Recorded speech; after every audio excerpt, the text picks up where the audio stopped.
അതൊന്നും മറുപടി അർഹിക്കുന്ന കാര്യമല്ലല്ലോ. നിങ്ങൾക്ക് എല്ലാവർക്കും അറിയാമല്ലോ അതൊക്കെ എങ്ങനെയാണ് ചെലവഴിക്കുന്നത് എന്നുള്ളത്. ദുരിതാശ്വാസ നിധി എന്ന് പറയുന്നത് നമ്മുടെ നാടിൻ്റെ ദുരിതം അനുഭവിക്കുന്നവർക്ക് ചെലവഴിക്കാനുള്ള നിധി തന്നെയാണ്. അത് ആ നിലക്ക് തന്നെയാണ് ചെലവഴിക്കപ്പെടുക.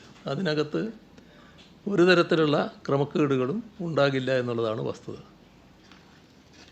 ഇതാണ് ഞാൻ പറഞ്ഞ ആ ചിത്രം. ഇതിൽ ഈ ഏറ്റവും അടിയുള്ളത് low possibility of occurrences of landslides, a few small landslide may occur. അതാണ് ഈ ഏറ്റവും അടിയിലുള്ള ഭാഗം.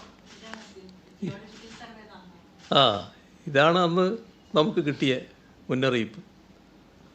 ഇതൊന്നും കുറ്റപ്പെടുത്താൻ ഞാൻ പറയുന്നില്ല കേട്ടോ. നമ്മളാണ് ഭയങ്കര കേവന്മാർ എന്ന് പറയുമ്പോൾ ഇങ്ങനെയൊരു സംഭവം നമുക്ക് പറ്റിയിട്ടുണ്ട് എന്ന് അവർ മനസ്സിലാക്കുക എന്നുള്ളത് മാത്രമേ ഉള്ളൂ. അവരെ കുറ്റപ്പെടുത്താൻ പറയുന്ന കാര്യമല്ല.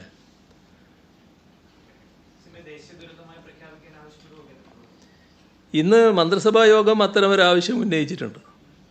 ഏതിനെ പറ്റിയ? ഗാഡ്ഗിൽ റിപ്പോർട്ട് എല്ലാ കാലത്തും ചിലരിങ്ങനെ ഉന്നയിച്ചുകൊണ്ടിരിക്കുന്നൊരു കാര്യമാണെന്ന് മാത്രമേ നാം കാണേണ്ടതായിട്ടുള്ളൂ. ഇപ്പോൾ പ്രളയം വന്നപ്പോൾ പറഞ്ഞു ഗാഡ്ഗിൽ കമ്മിറ്റി റിപ്പോർട്ട് നടപ്പിലാക്കിയിരുന്നില്ലെങ്കിൽ പ്രളയം വരില്ലായിരുന്നു. അങ്ങനെ എല്ലാ കാലത്തും ഇതിങ്ങനെ പ്രചരിപ്പിച്ചുകൊണ്ടിരിക്കുന്ന ഒരു കാര്യം നാം കാണുന്നുണ്ട്. ഇപ്പോൾ അതിതീവ്ര മഴ നമ്മളിവിടെ മാത്രമല്ലല്ലോ, പലയിടത്തും ഉണ്ടായിക്കൊണ്ടിരിക്കുകയല്ലേ. അപ്പോൾ കാലാവസ്ഥാ വ്യതിയാനത്തിൻ്റെ ഭാഗമായി സംഭവിച്ചുകൊണ്ടിരിക്കുന്ന കാര്യം അതിനെ ഗൗരവമായി കാണാൻ നമുക്ക് കഴിയേണ്ടതായിട്ടുണ്ട്. ഇപ്പോൾ ഓരോ ദിവസവും വർദ്ധിച്ചുകൊണ്ടിരിക്കുന്ന കാർബൺ ബഹിർഗമനം, അതിൻ്റെ ഭാഗമായി വരുന്ന ആഗോള താപനം, ഇത് എല്ലാം ഉണ്ടാക്കുന്ന പ്രശ്നങ്ങളുണ്ട്. അതിൻ്റെയൊന്നും മറ്റു കാര്യങ്ങളിലേക്ക് ഇപ്പം ഞാൻ വിശദമായി കടക്കുന്നില്ല. അതൊന്നും പറയാനുള്ള സമയമല്ല ഇത്. അപ്പോൾ ദുരന്തമുഖത്ത് ശരിയല്ലാത്ത പ്രചരണങ്ങൾ നടത്തരുതെന്ന് മാത്രമേ എനിക്ക് അഭ്യർത്ഥിക്കാനുള്ളൂ. ഇവിടെ പറഞ്ഞ കാര്യമാണ് ഞാൻ വസ്തുതാപരമായിട്ട് എടുത്തു പറഞ്ഞ കാര്യം. അതായത് മുന്നറിയിപ്പുകളുടെ ഭാഗം പൊതുവേ ഉള്ളതാണ്. നിങ്ങൾ ഇന്ന ആളുകളെ മാറ്റണം എന്നല്ല. ആ മുന്നറിയിപ്പിൻ്റെ ഭാഗമായിട്ട് സ്വീകരിക്കേണ്ട നടപടികൾ കൃത്യമായി സ്വീകരിക്കുന്ന നടപടിയാണ് നാം സ്വീകരിച്ചിട്ടുള്ളത്. അതിൻ്റെ ഫലമായിട്ടാണ് കുറേ പേരെ ഇതിൻ്റെ ഭാഗമായി രക്ഷിക്കാൻ കഴിഞ്ഞത്. നിങ്ങളീ പറയുന്ന മുന്നറിയിപ്പ് കൃത്യമായി പാലിച്ചാലും ഇപ്പം ദുരന്തമുണ്ടായ പ്രദേശം സമതല പ്രദേശമാണ്, നദീതീരമാണ്. ഏതെങ്കിലും തരത്തിലുള്ളൊരു ദുരന്തം അവിടെ ആരും പ്രതീക്ഷിക്കുന്നില്ല. അവിടെയുള്ള ആളുകളെ മാറ്റിപ്പാർപ്പിക്കില്ല. സാധാരണഗതിയിൽ അവിടെ ഉണ്ടാവും അവർ.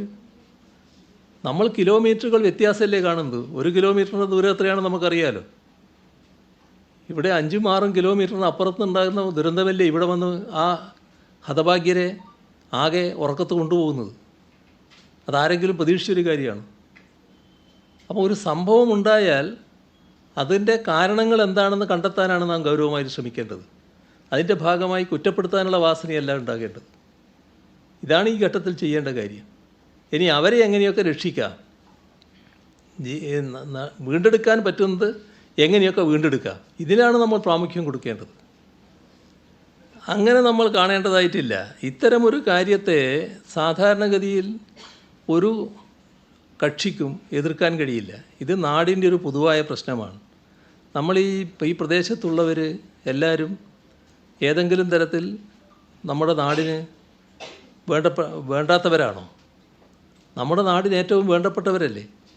അപ്പോൾ അവർ അപകടത്തിൽപ്പെട്ടിരിക്കുന്നു.